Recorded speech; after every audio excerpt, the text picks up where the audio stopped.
लगा ली निकल जाई यूपी में इलाका तो निकल ही जाए के चाहिए लेकिन लगा दे तो समूह पर नशा कर जाए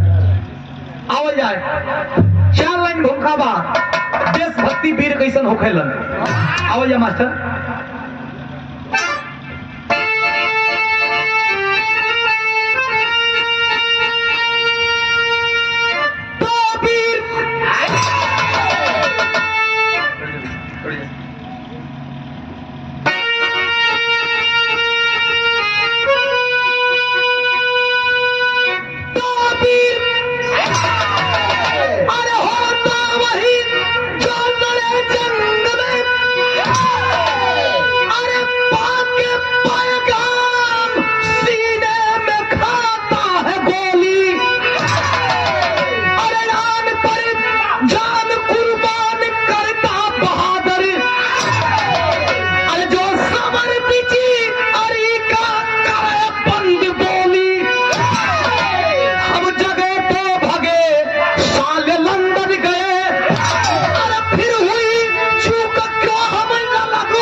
जवानी हो लेकिन जवानी काम दिखावे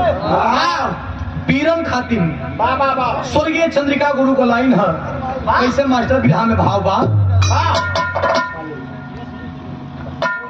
हाँ भैया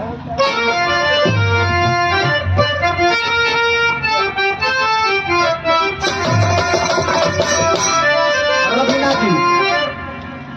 चंद्रिका गुरु की लाइन है क्या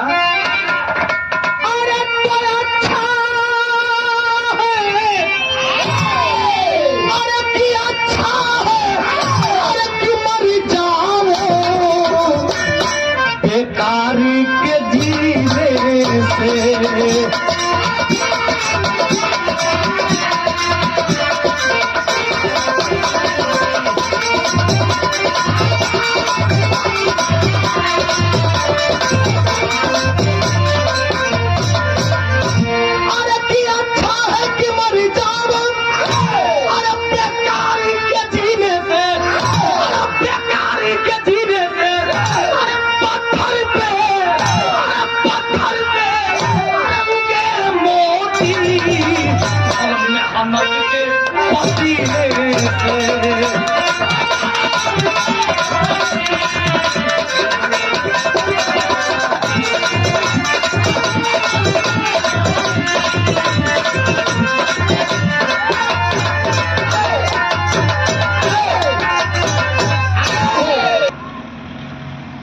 शेखर यादव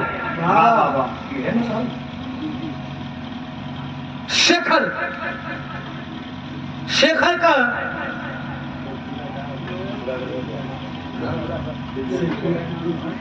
पूरा गांव का कहानी बा क्षमा करेंगे बिरजू यादव को 2 बेटवा सोनू मोनू एगो लड़की में जनक नाम ज्योति कुमारी बिरजू यादव फौज में नौकरी कर रहा बाना कहाँ अटारी बाघा बॉर्डर पर बहुत दूर नहीं थे मेहरारू घरे लड़का लेकिन के पढ़ावत खियावत लिखावत में पूरा बढ़िया से शिक्षित कर रहा बे तब तक लड़का का के भाई बाबूजी ना यहाँ का रुका फोन लगावत थे चेक करते उठावे ना उठा लगन जब उठा लगन तो दुल्हन बड़ा प्यार से कहते का कलश मास्टर बिहार का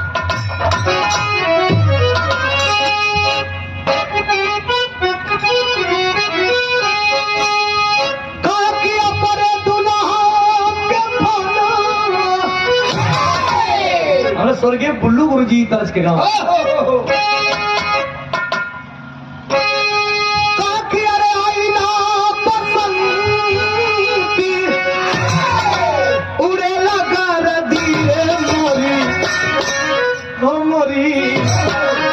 अरे देहिया भइल बा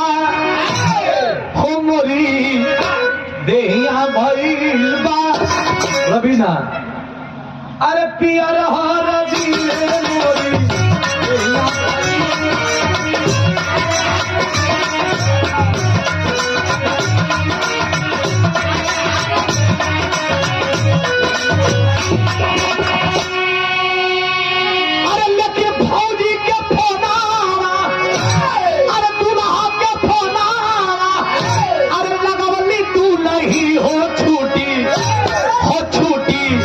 लेके जाब घरवा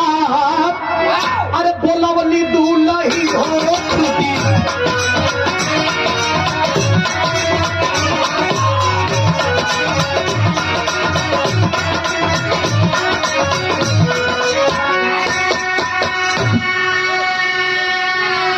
दुल्ही का कहला पर घरे अलन आ घरे आके पूछलन की बात कारण तो दुल्ही बतावत बे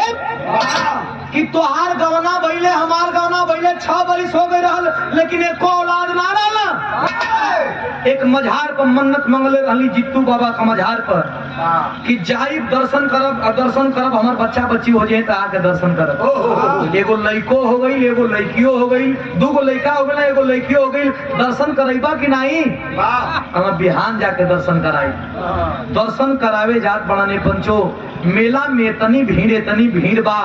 कि बाह बिछड़ गई। जब बाह बिछड़ गई तो माई आ छोटका बेटा आ छोटकी बेटी एक जगह हुईलन, बड़का बेटा या बाबू एक जगह हो गई ना पते न चलल। सांझ हो गई रात हो गई खोजत जब परेशान भइली तो वही जित्तू बाबा का मझार पे जा करके और रोने लगी बाबा मैं तो दर्शन कराने के लिए आई थी लेकिन मेरा सिंदूर कहाँ है बाबा। रो करके एक बात कहती है करुण रस का तरज लगे तो मास्टर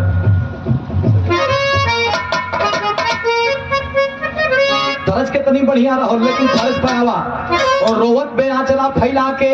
अपने बेटा के अपने मर्द के खोजत पे कहत कि मिलावा में से नूरावा मोरे हेरा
विधाता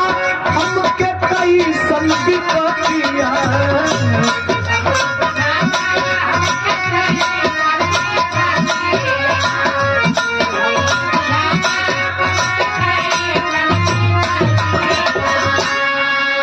और रोवत बे लेकिन बेटा बड़का सोनू